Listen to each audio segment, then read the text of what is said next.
Hey guys, welcome back to my blog and welcome back to my channel.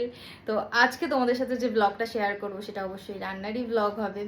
তো আমি কি কি রান্না করব তোমাদের সাথে সব কিছু শেয়ার করব। তো আজকে আমি রান্না করব নিরামিষ কচুর শাক আর চিংড়ি মাছ সর্ষে দিয়ে ভাপা করব। তো এই কচুর শাকের কথাটা বলি। তো আমার কিছুদিন ধরে কচুর শাক খেতে ইচ্ছে করছিল। আমি কিন্তু আমার বরকে বলিনি যে তুমি আমার জন্য কচুর শাক নিয়ে আসো, কিন্তু কি করে যে বুঝতে পারে আমি জানি না, ও ঠিক কচু শাক নিয়ে এসছে। তো আজকে ওই জন্যই কচু শাকটা রান্না করব। তো ঝটপট এবার রান্নাটা করে ফেলি, চলো। কচু শাক রান্না করার জন্য আমি এখানে কচুর শাকটাকে খুব ভালো করে ধুয়ে নিয়েছি, আর আমি ভাপিয়ে নেবো একটুখানি নুন আর জল দিয়ে। কচুর শাকটা ভাপানো হয়ে গেছে, এবার আমি নামিয়ে নেব। কচুর শাকের জলটা আমি খুব ভালো করে ছেঁকে নিয়েছি। কড়াইতে পরিমাণ মতন তেল দিয়ে দিলাম। শাকটা যেহেতু আমি নিরামিষভাবে করছি তাই আমি বেশি কিছু দেব না। দিচ্ছি সাদা জিরে ফোড়নে, তেজপাতা, শুকনো লঙ্কা আর একটু কাঁচা লঙ্কা, হালকা লবণ দিয়ে মশলাগুলো ভাজা ভাজা হয়ে গেছে। এবার আমি কচুর শাকটা দিয়ে দেব।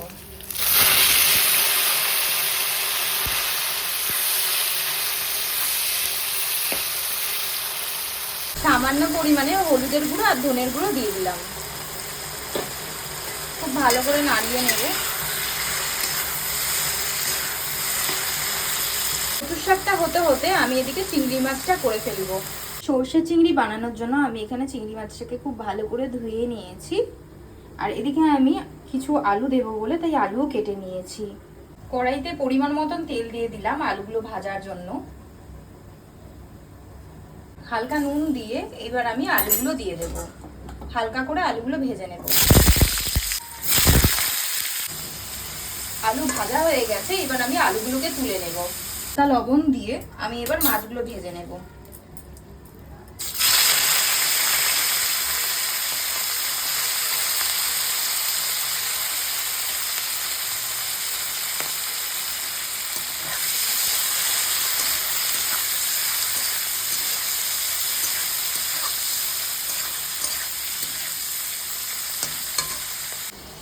আমি মাছে দেওয়ার জন্য টমেটো নিয়েছি, কটা কাঁচা লঙ্কা নিয়েছি আর একটু সর্ষে নিয়েছি।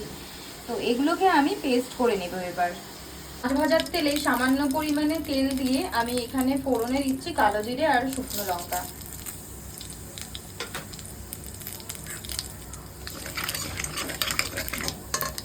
আমি পেস্ট করা মশলাটা দিয়ে দেব।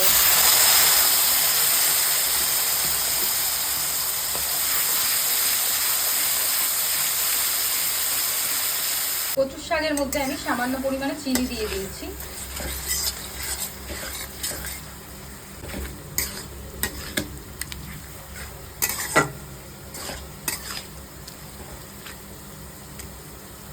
এটা হালকা ভাজা ভাজা হয়ে গেছে, এবার আমি সামান্য পরিমাণে হলুদের গুঁড়ো দিয়ে দেব,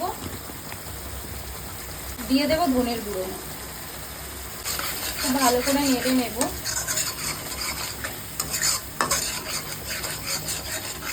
এটা ভাজা ভাজা হয়ে গেছে, এবার আমি আলুগুলো দিয়ে দেব।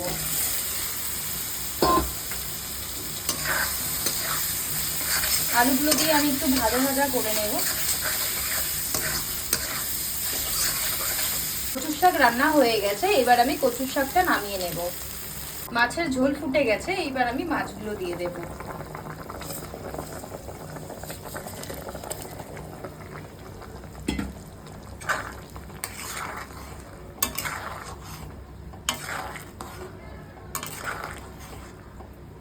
এইবার আমি 10 মিনিটের জন্য ঢাকা দিয়ে দেব।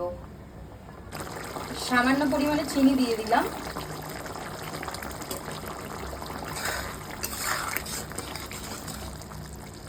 মাছ রান্না হয়ে গেছে, এবার আমি হালকা করে ধনেপাতা দিয়ে দিলাম।